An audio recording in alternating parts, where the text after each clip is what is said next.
अब तक आपने देखा। वाह, क्या लटकाया है तुम्हारे पहलवान भाई ने। अब तो एक ही चारा है। ये चारा? आपको मेरे साथ भाग के शादी करनी होगी। मैं आपके साथ भागने को तैयार हूँ। जो से ताऊ किशन सिंह जी, इनके शादी कुमारी कुसुम कसाना जो 20 साल की है उनके साथ होवेगी। किसी भी लड़की के साथ योग करना नाइंसाफी होगी। बहुत बोल दिया तन्ने, जरूरत से ज्यादा सुन भी लिया हमने। वरना एक दिन ऐसा भी आएगा जब सारे हलावत खानदान को ये धूल चटा देगी बड़ो बहू। बस कीजिए आप लोग। दीदी आप हमारे लिए और मत लड़िए। ये सारी गलती मारी से, अपने पूरे होशो हवास में सबकी सहमति से इस रिश्ते को हाँ करती हूँ। अब आगे। देख कुसुम, तन्ने ऐसा करने की कोई जरूरत ना से। बड़ो चुप कर जाए। जब छोरी ब्याह करने को तैयार है तो फिर तू क्यों बीच में कूद रही है?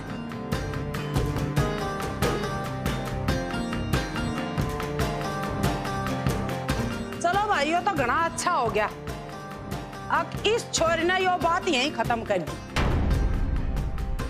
सुन लिया सबने? लड़की को खुद ये रिश्ता मंजूर है। अपने जुर्म को स्वीकार करते हुए हमारे फैसले को मान लिया है। अब बोलो रघुवीर सिंह जी, बड़ो बहू, कुछ ना बोलोगे? अब कोई शब्द ना है बोलने को? संग्राम सिंह जी, शब्द तो हमारे पास इतने हैं कि अगर ये बोलना शुरू करूं ना, सवेरा हो जाएगा।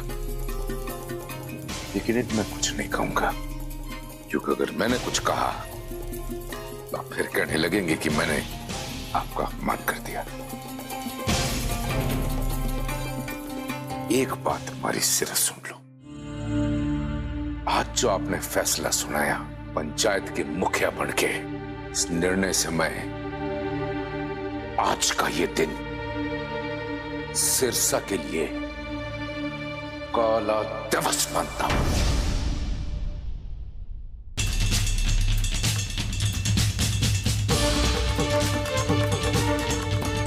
जयराम जी की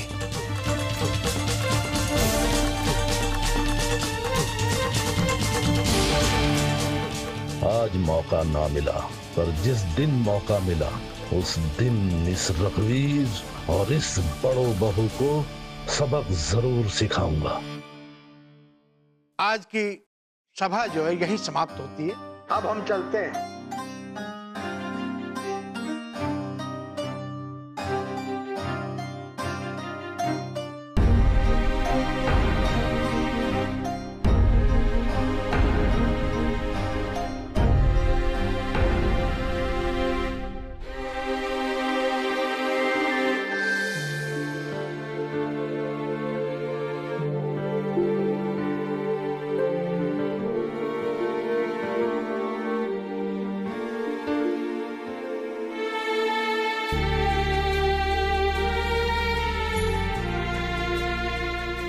शायद मैं कभी नहीं समझ पाऊंगी कि तुम पर क्या बीत रही सर, पर कभी भी कोई भी तकलीफ होगी तो मन्ने और बाबूजी को याद करना।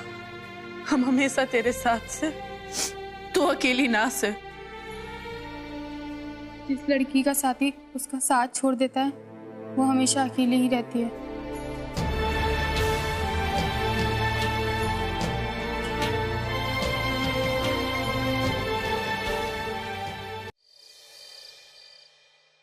हमारी समझ से तो बाहर होती जा रही है छोरी। ये जरूरत थी आपको संग्राम सिंह से बहस करने की, और आपने ना इस बड़ों को इतनी छूट दे रखी है कि बिना बड़े बुजुर्गों का लिहाज किए किसी के भी सामने, भरी पंचायत के सामने कुछ भी बोल देती है, किसी से भी झगड़ा मोल ले लेती है। देख लेना कल सारी गांव की औरतें हमारे कोई ताना मारेंगी कि ये मालती अपनी बहू को काबू में रखा कर, नहीं तो एक दिन पूरे गांव के सामने थारी कोई खरी खोटी सुना देगी। और देख लेना, आप लिख के रखो हमारी बात, यो दिन जल्दी आने वाला है। आज पता चला ना तुमने? सालों साल तक सारे गांव की लुगाई मन ताने मार मार के जला रही थी, वो आग थारे ताई पहुंच गई। आखिर संग्राम सिंह ने बोल दिया ना बड़ी पंचायत में, भले ही तुम बड़े भाई हो, पर हमेशा तेवर जी के तले ही दब के रहोगे। मैं भी किससे शिकायत कर रही हूँ, हमारी तो किस्मत ही फूटी है। मालती, बस भगवान के लिए ना उसके पक्ष में कुछ ना बोलना। अब इससे बड़ी चिंता हमारे को ये सता रही है कि वो संग्राम सिंह ने आप दोनों भाइयों के बीच में फूट डालने वाली बातें की ना, कहीं भाई साहब ने उन बातों का बुरा ना मान लिया हो। मालती, ऐसा कुछ नहीं होने वाला। मैं भाई साहब को अच्छे से जानता हूं, वो हमेशा हमारी तरफदारी करेंगे और वो किसी की बातों में आने वाले नहीं है। भगवान करे ऐसा ही हो। ये तुम्हारी आखिरी उम्मीद लाखा से जुड़ी है। उसे समझाऊंगी कि अपनी लुगाई को कैसे भी करके काबू में रखना सीख, उसे शांति पाठ पढ़ाए, वरना यो बड़ो तो किसी की ना सुनने वाली, जो करती अपने मन की करती है। बड़ो इस परिवार के लिए चाहे कुछ भी कर ले, लेकिन इन लोगों को कभी खुश नहीं कर पाते। पर मैं तो कुछ बोलूं ना तो वो क्या होवे फिल्मों में जो आवे, माँ जी विलन विलन विलन। हाँ, मैं विलन हूँ। मने ही सब आग लगाने वाली समझे हैं, पर आखिर मैं कदे आग नहीं लगाई इस घर में। पर जो बाहर गांव मत है लोगों के साथ आग लिपट के आ रही है ना, ये वो थारे ताई पहुंच रही, उसमें तुम जल रहे हो। बताओ ना राणा के बापू, किसा लग रहा है? कोई जवाब है थारे पास?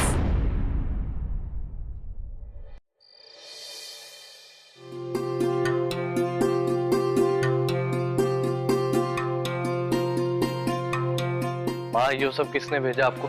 अरे किसी ने भिजवाया ना से, बल्कि यो सारा सामान मैं भिजवा रही हूँ। है? भिजवा रहे हो?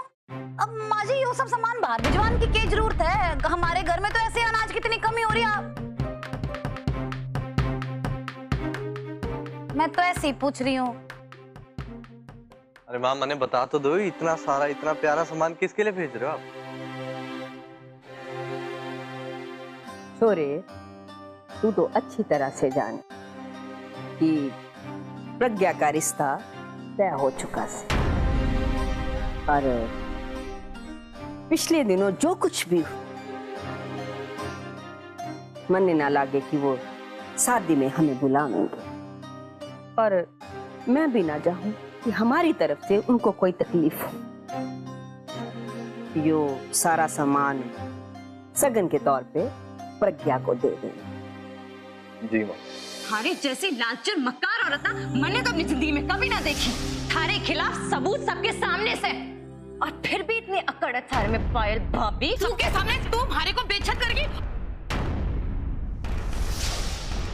इस बार उनकी इकलौती बेटी की शादी से ना, और हाँ बदाम, कोमल किसी भी तरह से कोशिश करेगी कि हम शादी में जरूर पहुंचे। और छोरे तो एक काम करें, कोमल को कहना कि हम गांव जा रहे से, कुछ दिनों के बाद लौटेंगे और शादी पे ना आ पावेंगे। ठीक है, इससे हमारी बात रह जाएगी। माँ, इतना सारा सामान वहां भेजने की जरूरत ना से। अरे पायल, तू तो चुप ही रह। मैं अच्छे से जानती कि अगर तू उस घर में होती ना, तो एक टांग पे दौड़ के शादी में पहुंच जाती। उसकी शादी में जाऊंगी, जाए मेरी जूती। मारे को वो लड़की कहीं मिल गई ना, मैं मार मार कर उसका भुट्टा बना दूंगी, मुंह लाल कर दूंगी। अरे भाभी, भाभी क्या हो गया आपको? क्यों कर रहे हो ऐसी उल्टी सीधी बात आप प्रज्ञा जी के लिए? प्रज्ञा जी? अच्छा, तू ना ज्यादा उसकी साइड ना ले। तेरे साथ भी कोई बढ़िया बर्ताव ना किया उसने। हाँ, तुम दोनों तो चुप ही करो। और वरदान जी माँ। तो सुन, छोरी की शादी होवे ना, तो सगुन देने का रिवाज होवे, और यो रिवाज मैं निभाना चाहूं। कल तू एक काम करियो, कोमल के घर जाइयो और यो सारा सगुन से सामान से ना प्रज्ञा को दे दे। ठीक। और हाँ छोरे, रास्ते में ना मंदिर होते जाइए, और यो नारियल से ना ये मंदिर में फोड़ देना और आधा नारियल प्रसाद में डालकर उनके घर देना। पर वहां तो प्रज्ञा जी भी होंगी ना, हमारा वहां जाना ठीक ना होगा। माँ, यूं काम तो हो जाएगा, पर हम यूं भी तो कर सकते हैं ना कि कल मैं दीदी को सिरसा वाले शिव मंदिर में बुलाकर ये सारा सगन का सामान दे दूं उनको। इससे आपको पता है हमारे उनके घर में जाना भी ना होगा। आप हमारी बात समझते हो माँ? हाँ, यो भी बेहतर ही रहेगा। तू एक काम कर, तू ये भी बात कर ले। दीदी को फोन लगा लो। हाँ, या मेरे को दे। ये ले लो।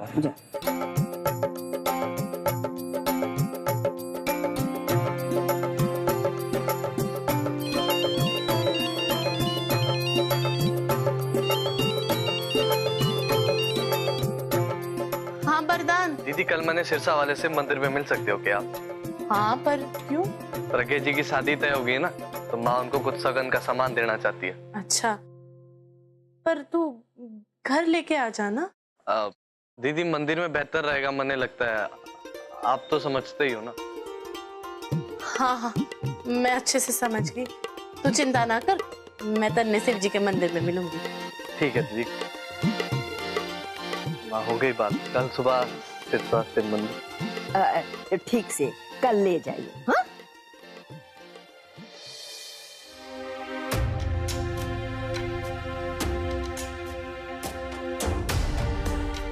जब भाग की शादी करने का प्लान कर ही लिया है तो गहने और कपड़े भी तो चाहिए होंगे। माँ भी मारे को सुबह दे रही थी, मैं नहीं मना कर दिया। माँ से ले लूं।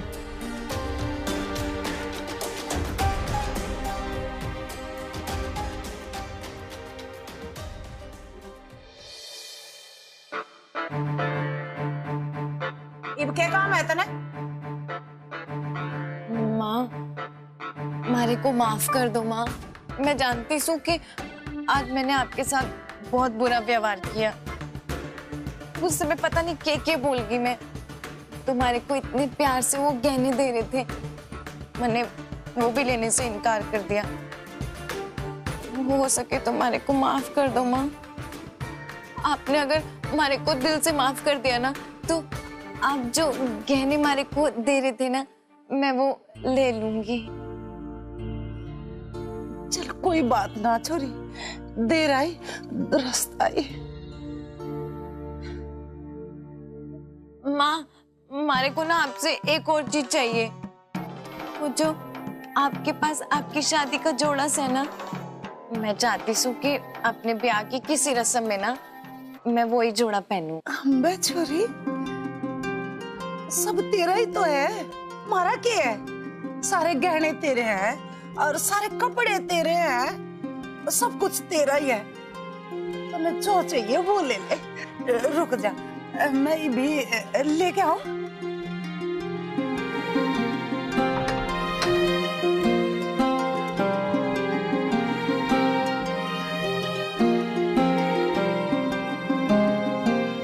ले, जो सा वो बोल।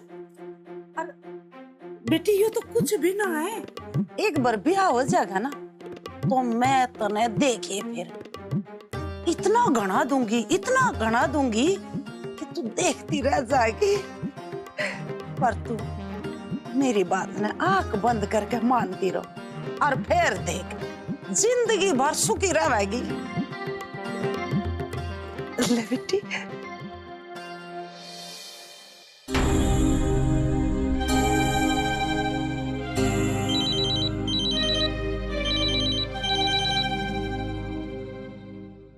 हाँ पंडित जी, राम राम।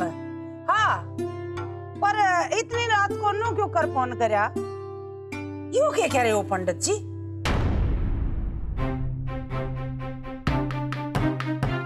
अच्छा, फिर ठीक है। ना ना, परेशानी तो कुछ ना है और तुम बेझिझक होकर आ जाइयो। हाँ हाँ। कमला, ये बोल रहे हैं पंडित जी? वो यूं बोल रहे हैं, कल सुबह 8 बजे का मुहूर्त सगाई का। इसीलिए छोरे वाले कल यहीं आ रहे हैं। तो अच्छी बात है। तो अच्छी बात है। मुबारक हो प्रज्ञा। मतलब ये है कि मने 8 बजे से पहले भाग के ब्याह करना होगा। क्या हो गया छोरी? ठीक तो है ना तू? हाँ माँ, सब ठीक ही से है। जीती रहो, खुश रह। खुश रह बेटा।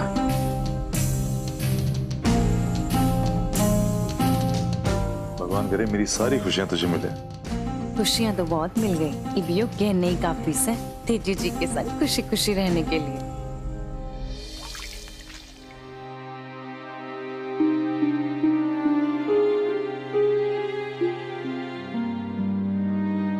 प्रज्ञा से कुछ बात हुई?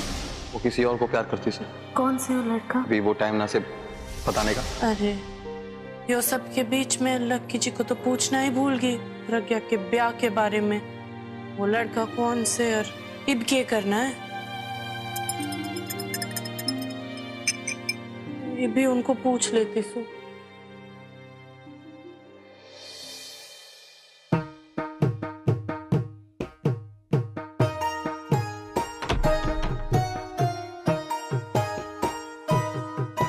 तेजी जी, ये देखिए हमारी खुशियों की पूंजी।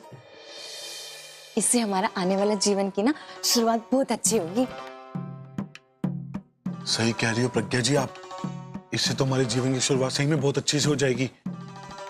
लेकिन प्रज्ञा जी आप ना कल सुबह सूरज निकलने से पहले रेडी हो जाना। हम कल भागकर शिव मंदिर में शादी कर लेंगे। ठीक सर। और ये देखो हमारे पास तो ये माँ का लाल जोड़ा भी है। मैं यो ही पहन के फेरे लूंगी। ठीक है प्रज्ञा जी, जैसे आपकी मर्जी। तेजी जी, मैं यो कह रही थी कि आप सही कह रहे हो। हम ना कल सुबह सुबह जाके शादी कर लेंगे। वो हमारी सगाई का मुहूर्त भी ना कल 8 बजे का निकला है, तो वो लड़के वाले वो सुबह सुबह घर आ जाएंगे। वैसे हमारे को ना बहुत घबराहट हो रही है। सब सही होगा ना तेजी जी? उम्मीद तो मुझे भी ऐसी ही है कि कल सब अच्छा होगा। प्रज्ञा जी कल सब ठीक होगा। आप मुझ पर भरोसा रखो। घबराने की जरूरत नहीं है। आ जाओ। तेजी जी, हाँ? कल से हम दोनों हमेशा के लिए एक साथ ही जाएंगे। हाँ।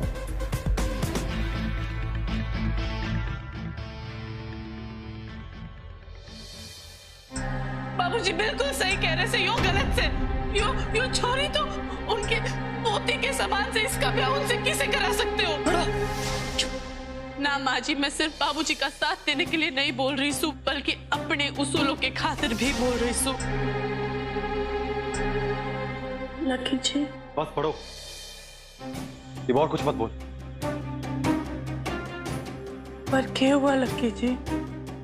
अरे माँ बिल्कुल सही बोले से बड़ो। तुझे काबू में रखना नामुमकिन से। पता नहीं भगवान ने ऐसी कौन सी शक्ति दी है कि तू खुद को काबू में रख सकती। देख बड़ो, तू सही से या गलत, बात इसकी ना से। सवाल इस बात का से कि कहां कितना और क्या बोलने से। अरे मैं पहले इतना परेशान चल रहा हूं प्रज्ञा की शादी को लेकर, ऊपर से तूने ये पूरे गांव वालों के सामने बवाल खड़ा कर दिया। अरे तेने पता भी है कि मां कितना परेशान होगी। अरे वो तो भला हो कि बाबूजी का और ताऊजी का रिश्ता ना बहुत अच्छा से, उनके बीच में कोई ना आ सकता, वरना पता नहीं आज क्या हो जाता। अब तुझे क्या तुझे वही करना है कि तेरे मन में है।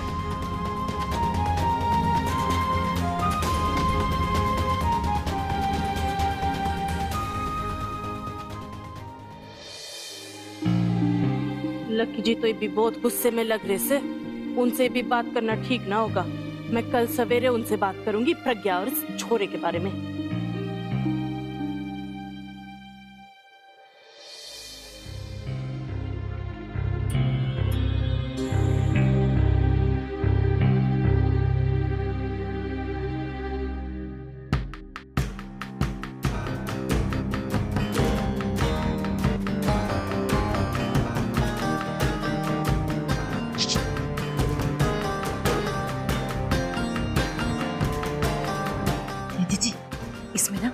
चांदी का जोड़ा सा है और आपके लिए भी कपड़े हैं। हाँ। इसे संभाल के ले जाना, इसमें गहने भी हैं। हाँ, आप ये सब सामान लेके ना जल्दी से मंदिर पहुंच जाओ। और तुम? जी जी, दोनों साथ में जाएंगे तो लोगों को शक न हो जाएगा। और सुनो, सही कह रही हो तुम एकदम। हाँ, वो ठीक है, आपके पास ना सिर्फ 1 घंटा से, आप जल्दी से मंदिर जाके ना वो पंडित जी की व्यवस्था कर लो। मैं ठीक 1 घंटे बाद आपको वहीं पे मिलती हूँ। ठीक है प्रज्ञा जी।